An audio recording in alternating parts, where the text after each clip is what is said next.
Markets today feel unusually calm, but this calm is not confidence, it is caution. Across the global financial system, something subtle is happening. Money is slowing down, decisions are taking longer, and risk is being measured more carefully than before. This is the kind of market environment that doesn't create panic headlines, but it quietly reshapes behavior. Right now, the global economy is not moving in one clear direction. Growth is not accelerating, but it is not collapsing either.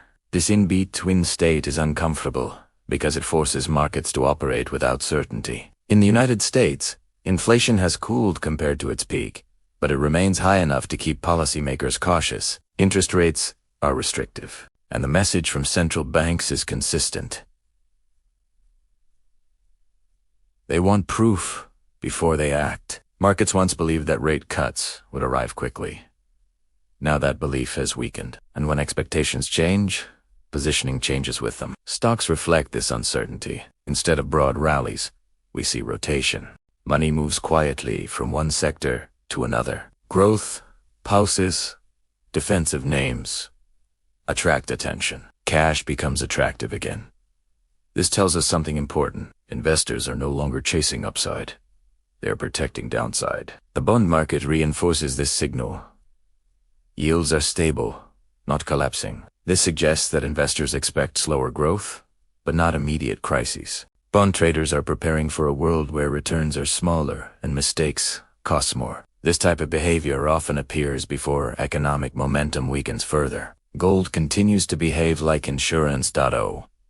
It is not surging aggressively, but it refuses to break down. This tells us that long-term concerns remain alive.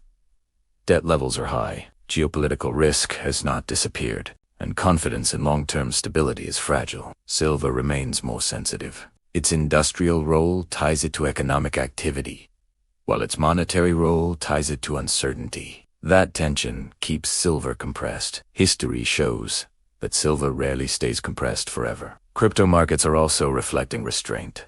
Bitcoin is not acting like a speculative frenzy. It is trading with discipline. Large players are present, but they are patient. They want confirmation from interest rates, from regulation, from liquidity. This tells us that crypto is no longer ignored, but it is no longer blindly chased either. Banks around the world are quietly adjusting. They are tightening lending standards. They are reducing exposure to weaker borrowers. They are increasing reserves. This behavior rarely makes headlines, but it matters deeply. Banks sense that growth risks are rising, and they are preparing early. For businesses, this environment feels restrictive. Financing remains expensive. Expansion plans slow. Hiring becomes selective. Small and medium-sized businesses feel this first, because they depend heavily on credit availability. Consumers respond naturally. Spending becomes careful. Large purchases are delayed. Savings matter again. This shift does not feel dramatic. This is how slowdowns begin quietly. So, what happens next? There are only a few forces capable of changing this balance.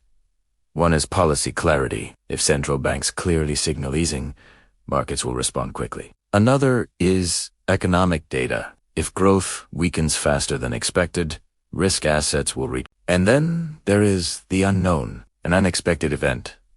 Geopolitical tension, financial stress, a policy mistake. Markets are not predicting which one arrives first. They are preparing for all of them.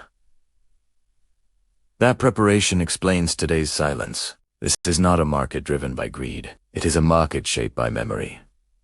Investors remember inflation shocks. They remember volatility. They remember how fast conditions can change. So they slow down. They observe. They reposition quietly. This is why calm markets deserve attention. Not because disaster is guaranteed, but because complacency grows during silence. And when attention fades, moves become sharper. Smart money understands this. It does not chase headlines. It does not react emotionally. It studies liquidity, positioning, and timing. Because the biggest financial shifts rarely begin with noise. They begin with quiet decisions, made long before the crowd notices. And right now, those decisions are being made.